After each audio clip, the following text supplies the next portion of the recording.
একটা মেয়ে বড় হলে বাবা মায়ের চিন্তা থাকে মেয়েটাকে বিয়ে দিতে হবে। হ্যাঁ, এটা তো খুবই স্বাভাবিক ব্যাপার, মেয়ে বড় হলে তো বিয়ে দিতেই হবে। কিন্তু একটা কথা কি জানেন, যে মেয়েটাকে এত কষ্ট করে জন্ম দিতে পেরেছেন, এতগুলো বছর ধরে লালন পালন করতে পেরেছেন, সেই মেয়েটাকে বিয়ে দেবার ব্যাপারে কেন এত অবহেলা আপনাদের? কেন পয়সাওয়ালা ফ্যামিলি দেখলে আপনাদের মাথা ঘুরে যায়? যে মেয়েটাকে এত কষ্ট করে জন্ম দিয়েছেন, জন্ম দিয়ে এতগুলো বছর ধরে লালন পালন করতে পেরেছেন, সেই মেয়েটাকে বিয়ে দেবার ব্যাপারে কেন একটু সচেতন হন না আপনারা? কেন একটা বছর হাতে সময় নিয়ে খুব ভালো করে ছেলে এবং ছেলের ফ্যামিলির ব্যাপারে যাচাই বাছাই করে তারপর মেয়েটাকে বিয়ে দেন না? এতে করে যেটা হয়, ওই মেয়েটার জীবনে ডিভোর্সের ঝুঁকি অনেকটাই কমে যায়। আজকে যে আপুটার জীবনের গল্প শেয়ার করব, সে তার নাম পরিচয় সবকিছু হাইড রেখেছে। আজকে তার জীবনে ঘটে যাওয়া এক করুণ ঘটনা আপনাদের সাথে শেয়ার করব। তো চলুন গল্পটা শুরু করি।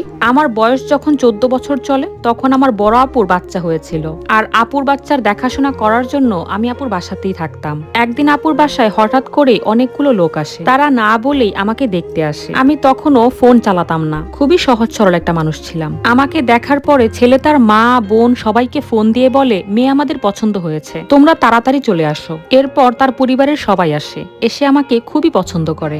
আমরা ছিলাম মধ্যবিত্ত পরিবারের, আর ওরা খুবই ধনী পরিবারের। আমার মা আমাদেরকে মানুষের বাড়ি বাড়ি কাজ করে বড় করেছে। অনেক কষ্টে আমরা বড় হয়েছি। আমার 3টা ভাই আছে, একটা ভাইও মাকে দেখে না। এক ভাই সংসারে 3000 টাকা করে দেয়। এই টাকায় কি হয় বলেন? এই টাকায় কি আর সংসার চলে? এখন বাজারে জিনিসপত্রের যা দাম, এক কথায় অনেক কষ্টে আমরা বড় হয়েছি। আমার মা ভেবেছিল ছেলে যেহেতু অনেক বড় লোক, আমার মেয়েকে অনেক ভালো রাখবে। অভাব অনটন আর কষ্টে বড় হওয়া মেয়েটা আমার ওই পরিবারে গেলে ভালোই থাকবে, কখনো কোনো কিছুর জন্য কষ্ট করতে হবে না। ছেলে তখন জানায় সে নাকি বিবাহিত, তার বউ নাকি তার বন্ধুর সাথে পরকীয়া করে চলে গেছে। কিন্তু তার যে একটা সন্তানও ছিল এটা সে বলেনি। সে বিবাহিত এটা জানার পরেও আমার ফ্যামিলি তার কাছে আমাকে বিয়ে দেবার জন্য পাগল হয়ে যায়। কিন্তু আমি কিছুতেই রাজি ছিলাম না। আমার ফ্যামিলি আমাকে অনেক বোঝাতে লাগলো, ছেলে বিবাহিত তাতে কি হয়েছে, বউ তো আর নেই, বউ তো চলে গেছে, ওখানে গেলে তুই অনেক ভালো থাকবি, ছেলের অনেক টাকা পয়সা, তুই রানীর মতো থাকবি, ওই বাড়িতে তোর কোনো কিছুর অভাব হবে না। আমার আপুর যে গ্রামে বিয়ে হয়েছে ওই গ্রামেই আমাদের নানার বাড়ি। ছেলের ফ্যামিলি আমার নানার বাড়িতে গিয়ে আমার বিয়ে ঠিক করে। নানার বাড়িতে আমার মা ভাই সবাই আসে। আসার পরে আপুকে ফোন দিয়ে বলে আমাকে যেন নানার বাড়িতে নিয়ে আসে। আমাকে তখনও পর্যন্ত কিছুই জানানো হয়নি। আপু আমাকে নানার বাড়িতে নিয়ে যায়। আপার সাথে নানার বাড়িতে এসে দেখি বাড়ি ভর্তি মানুষ, আর বেশিরভাগই ছেলের বাড়ির লোক। আমি তো দেখে প্রচন্ড অবাক। ওরা বলছে মেয়েকে মেহেদি পরিয়ে দাও, নাকফুলটা পরিয়ে দাও। ছেলের বোন আমাকে নাকফুল পরিয়ে দেয়। আমি তো অনেক বেশি কান্নাকাটি করছি। সবাই আমাকে খুবই বকাবকি করতে লাগলো। আমাকে জোর করে শাড়ি পরায়, সাজুগুজু করায়। আমার বাবা গত 10 বছর ধরে অসুস্থ ছিল, আর সে কিছুই করতে পারতো না। বিয়ে পড়িয়ে আমাকে সবাই ছেলের বাড়িতে নিয়ে আসে। তারপর ছেলের রুমে নিয়ে যায়। আমাকে একে একে অনেকেই দেখতে আসে, আর এসে সবাই বলা বলি করছিল ছেলের ভাগ্য খুবই ভালো, এত সুন্দর একটা মেয়ে পেয়েছে।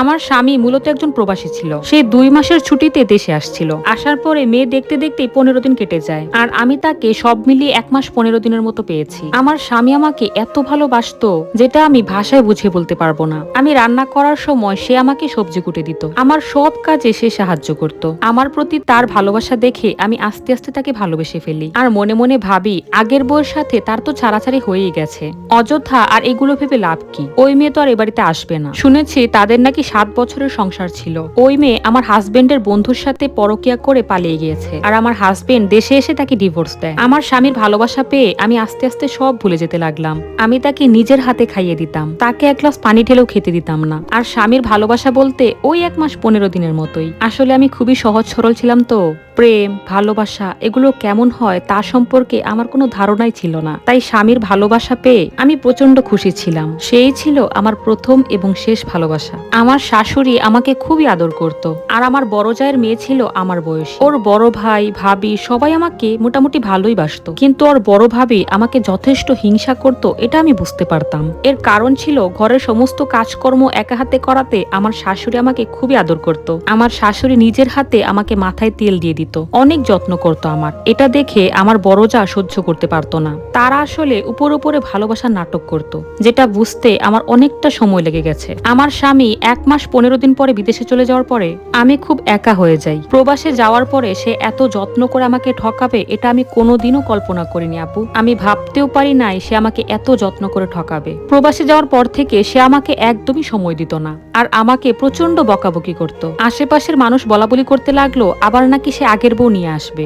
এটা শুনে আমি খুব অবাক হয়ে যাই আর খুব ভয় পেয়ে যাই। সে যদি আগের বউ নিয়ে আসে তাহলে আমার কি হবে? আমি কিভাবে বাঁচবো তাকে ছাড়া? 5 ওয়াক্ত নামাজ পড়ে আমি আল্লাহর কাছে অনেক কান্নাকাটি করতাম। আমি কখনোই চাইতাম না তার আগের বউয়ের কথা তার মনে পড়ুক। বিশ্বাস করেন আপু, আমি যেদিন জানতে পারছি যে তার আগের বউয়ের ঘরে 4 বছরের একটা মেয়ে আছে আর তার বউ তার বন্ধুকে ডিভোর্স দিয়ে আবার তার কাছে আসতে চাচ্ছে, এটা শুনে আমি আসমান থেকে পড়লাম। আমার মনে হচ্ছিল আমি আর এই দুনিয়াতে নেই। আল্লাহর কাছে কত যে কান্না করেছি, হয়তো আল্লাহ আমার ভালো চান বলে আমার দোয়াটা কবুল করেনি। আর আমারও তখন কিছুই করার ছিল না, কারণ আমার পরিবার অনেক গরিব ছিল। তাই বাধ্য হয়েই আমি তার মেয়েকে মেনে নেই। আর ওদিকে আমার স্বামী আমাকে ফোন দিয়ে বলে আমার মেয়ে আসছে, তার জন্য বিরিয়ানি রান্না করো। আমার মেয়েটা বিরিয়ানি খুব পছন্দ করে। এগুলো শুনে আমি খুব কান্না করেছিলাম। মেয়ে আসার পরে আমার শ্বশুরবাড়ির সবাই মেয়েকে নিয়ে ব্যস্ত হয়ে পড়ল। আর মেয়েটা দেখতে ঠিক ওর বাবার মতো হয়েছে। আমি তাকে অনেক কিছুই কিনে দিয়েছি। সে আমাকে ছোট আম্মু বলে ডাকতো। সে সকালে আসলে বিকালে চলে যেত। আর আমার স্বামী ওদিকে আমাকে ব্লক করে দিয়ে কি সুন্দর করে তার বড় বউয়ের সাথে যোগাযোগ করত, তার বড় বউয়ের সাথে কথা বলতো। সে আমাকে ভুলে গিয়ে তার বউ আর বাচ্চা নিয়ে ব্যস্ত ছিল। আরে একটা কুত্তাও যদি মানুষের পেছন পেছন একদিনও ঘুরে, তাও তো মানুষের তার জন্য একটু হলেও মায়া হয়ে যায়। আর সেখানে আমি তো তার বিয়ে করা হালাল স্ত্রী ছিলাম। তার কিংবা তার পরিবারের কারো আমার জন্য একটুও মায়া হয়নি। এভাবে টানা 8টা মাস আমি তাদের বাসায় পড়ে থাকি। সে আমাকে কোনো টাকা পয়সা দিত না, ফোনও দিত না ঠিক মতো। আর এদিকে আমার পরিবার আমাকে বুঝ দিত সব ঠিক হয়ে যাবে মা, তুই আল্লাহকে ডাক। আর আমিও বোকার মতো যে যা বলে তাই শুনি। একদিন আমার শাশুড়ি, ননাস, ভাসুর আর কাকি শাশুড়ি আমাকে ডাকলো। তাদের কাছে গিয়ে দেখলাম তারা সবাই চুপ করে বসে আছে আর কান্না করছে। তারা কেন কান্না করছে এটা আমি বুঝতে পারছিলাম না। এমন সময় আমার জায়ের মেয়ে হঠাৎ করে বলে উঠলো, কাকি কাকি, কাকা তোমাকে ডিভোর্স দিয়েছে। জায়ের মেয়ের মুখ থেকে এই কথাটা শোনার পরে আমি জ্ঞান হারিয়ে ফেলি। সবাই আমার মাথায় পানি ঢালতে লাগলো। আমাদের এলাকায় ডিভোর্সের কাগজ চলে গেছে আর তাদের বাসাতে একটা কাগজ এসেছে। এই ডিভোর্সের ব্যাপারে তারা সবাই সবকিছুই জানতো, কিন্তু আমাকে কেউ কিচ্ছু বুঝতে দেয়নি। আর এই কাজে আমার যা খুব সাহায্য করেছে, খুব উস্কানি দিয়েছে। আমি এই বাড়িতে থাকি এটা আমার যা কখনোই চাইতো না, কারণ উনি আমাকে সেই শুরু থেকে হিংসা করত। আমি দেখতে সবার চেয়ে একটু বেশি ভালো, আর আমার শাশুড়ি আমাকে অনেক যত্ন করে, অনেক আদর করে। এই জিনিসটা উনি কখনোই মানতে পারতো না। 8 মাসের একটা সাজানো গোছানো স্বপ্নের সংসার আমার নিমেষে চুরমার হয়ে গেল। আমার স্বামীর বয়স ছিল 43 বছর আর আমার 13 বছর। আমাদের এজ গ্যাপটা কত ছিল বুঝতেই পারছেন। তাও পরিবারের মুখের দিকে তাকিয়ে সব মেনে নিলাম। সে বিবাহিত এটাও মেনে নিলাম, বাচ্চা আছে এটাও মেনে নিলাম। সবশেষ আমাকে ডিভোর্স দিয়ে তার বউকে নিয়ে আসবে। আমার স্বামী তার ভাইকে মেসেজ করে বলে আমাকে যেন কাবিনের 3 লাখ টাকা দিয়ে দেওয়া হয়, আর আমি যেন ডিভোর্সের কাগজে সাইন করে ফেলি। আমার শাশুড়ি তখন বলছিল আমার ছেলে তাকে ছেড়ে দিলে ছেড়ে দিক, কিন্তু আমি তাকে কখনোই যেতে দিব না। আমার মেয়ের মতো করে এই বাড়িতে আমি তাকে রেখে দিব। পরে আমার পরিবার বলে এটা তো আর হয় না। এরপর দুই পরিবারের মধ্যে অনেক ঝগড়া হয়। আমার যা একটা মেয়ে হয়ে আরেকটা মেয়ের সংসার ধ্বংস করতে 2বারও ভাবলো না। জানেন আপু, আমার ডিভোর্সের পরে আমি আমার ঘরটা ঘুরে ঘুরে দেখতাম। নিজের হাতে তিল তিল করে গোছানো সংসারটা তাকিয়ে তাকিয়ে দেখতাম আর ভাবতাম এই সাজানো সুন্দর সংসারটা ছেড়ে আমাকে চিরতরে চলে যেতে হবে। আমি প্রচন্ড কান্না করতাম। আমার কান্না দেখে এলাকার সবাই কান্না করত আর বলতো ওর কখনোই ভালো হবে না। সবাই ওকে অভিশাপ দিতে থাকে। ওর মা আমার জন্য অনেক কান্না করে। তারপর আমি সবার কাছে মাফ চেয়ে চিরদিনের জন্য ওই বাড়ি থেকে বের হয়ে আসি। আমার মামা সহ সবাই আমাকে বলে আমি যেন সাইনটা করে ফেলি, কিন্তু আমি কিছুতেই সাইন করি না, কারণ আমার মন বলতো উনি একদিন না একদিন উনার ভুল হয়তো বুঝতে পারবে। তারপর একদিন আমার ভুল ভাঙলো। সে আমার মাকে ফোন করে বলে আমি যেন তাড়াতাড়ি সাইন করে ফেলি। আমার মা তখন তাকে কাঁদতে কাঁদতে বলে কেন তুমি আমার মেয়ের জীবনটাকে এইভাবে নষ্ট করে দিলে? কি অপরাধ করেছিল আমার মেয়েটা? তুমি কখনোই সুখী হবে না, কখনোই তুমি ভালো থাকতে পারবে না। এই কথা শুনে সে আমার মাকে ব্লক করে দেয়। তার সাথে যোগাযোগ করার কোনো চেষ্টাই আমি বাকি রাখিনি। যখন 3 মাস পার হয়ে যায় তখন তো অটোমেটিক ডিভোর্স হয়ে যায়। আর আমি যখন সাইন করতে গেলাম গিয়ে দেখি ওখানে আমার শাশুড়ি, ননাস সবাই বসে আছে। যে শাশুড়ি আমাকে এত যত্ন করতো, এত ভালোবাসতো, সে শাশুড়ি তখন সবার সামনে বলছে ওকে আমরা যে স্বর্ণ গয়না দিয়েছি সেটা ফেরত দিতে বলেন। অথচ আমার ভেতরের অবস্থাটা কেউ একবার বোঝারও চেষ্টা করলো না। আরে যেখানে আমার সংসারটাই টিকলো না সেখানে আমি স্বর্ণ গয়না দিয়ে কি আর করব?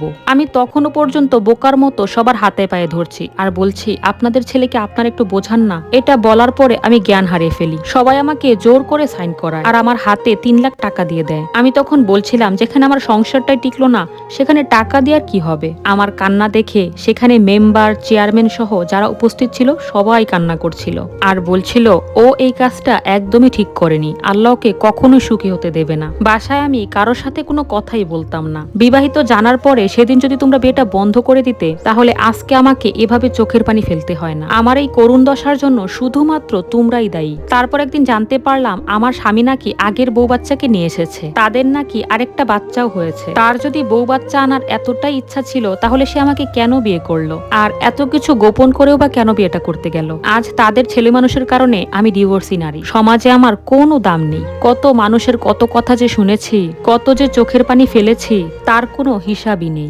আল্লাহর কাছে আমি বলি, আল্লাহ তার সাথে যেন আমার মরার আগ পর্যন্ত দেখা না হয়। আমি কোনোদিনও তার মুখটাও দেখতে চাই না। কিছুদিন আগে শুনেছি তার নাকি অনেক বড় একটা রোগ হয়েছে। তাকে আমি মৃত্যুর আগ পর্যন্ত ক্ষমা করব না। তাকে ভুলতে আমার 4টা বছর সময় লেগে গেছে। 2022 সালে একটা ছেলের সাথে আমার কথা হয়। সে আমাকে খুবই পছন্দ করত, কিন্তু আমি তার সাথে তেমন কথা বলতাম না। আমার প্রতি তার এত আগ্রহ দেখে আমি আমার ব্যাপারে তাকে সবকিছু খুলে বলি। সে তার পরিবারকে রাজি করায়। সে অবিবাহিত ছিল আর দেখতে অনেক কালো ছিল।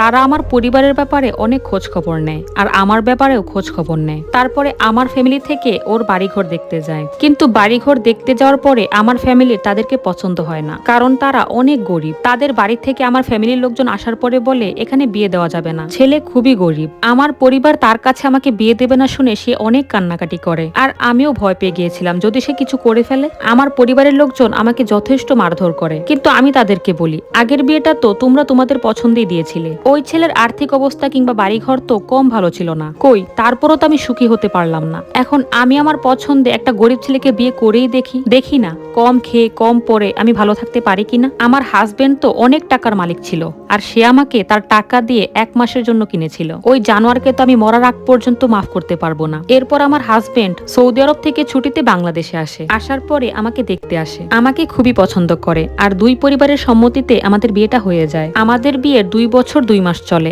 আলহামদুলিল্লাহ অনেক ভালো আছি। আল্লাহর কাছে বারবার দোয়া করি, আল্লাহ এভাবেই যেন সুখে দুঃখে জীবনটা পার করে দিতে পারি। মনের মতো একটা মানুষ পেয়েছি যে অবিবাহিত হয়েও আমাকে এতটা ভালোবাসে। আল্লাহর কাছে আমি লাখ লাখ শুকরিয়া জ্ঞাপন করি। তো এই ছিল আজকের গল্প। সবশেষে আমি যেটা বলবো সেটা হচ্ছে কখনোই টাকা দেখে হুট করে মেয়েকে বিয়ে দিয়ে দিবেন না। হ্যাঁ, টাকাওয়ালা মানেই যে খারাপ তাও নয়, কিন্তু বারবার বলছি একটা বছর অন্তত হাতে সময় নিয়ে খুব ভালো করে যাচাই বাছাই করে তারপর মেয়েকে বিয়ে দিবেন। আর কখনোই একটা বিবাহিত ছেলের কাছে অবিবাহিত মেয়ে বিয়ে দিবেন না, কারণ পুরুষ মানুষ কখনোই তার প্রথম স্ত্রী কিংবা সন্তানদেরকে ভুলতে পারে না। এটা পুরুষ মানুষের কাছে একটা বিরাট বড় আবেগের জায়গা। দয়া করে প্রেম আর বিয়েকে একসাথে গুলিয়ে ফেলবেন না, কারণ প্রেম আর বিয়ে কখনোই এক জিনিস নয়। আর বিয়েটা নিঃসন্দেহে একটা ভাগ্যের খেলা। ভাগ্যে যদি সুখ না থাকে শত চেষ্টা করেও সুখের দেখা পাওয়া সম্ভব নয়, কিন্তু তারপরও আমাদেরকে চেষ্টা করে যেতে হবে, কারণ আমরা মানুষ। তো বন্ধুরা, আজকের গল্পটি ভালো লাগলে অবশ্যই একটা লাইক, কমেন্ট আর শেয়ার করে দিবেন। সবাই আপুটির জন্য মন থেকে দোয়া করবেন, তারা যেন সুখে থাকে, ভালো থাকে, আর আমার জন্য দোয়া করবেন। ভালো থাকবেন সবাই। আল্লাহ হাফেজ।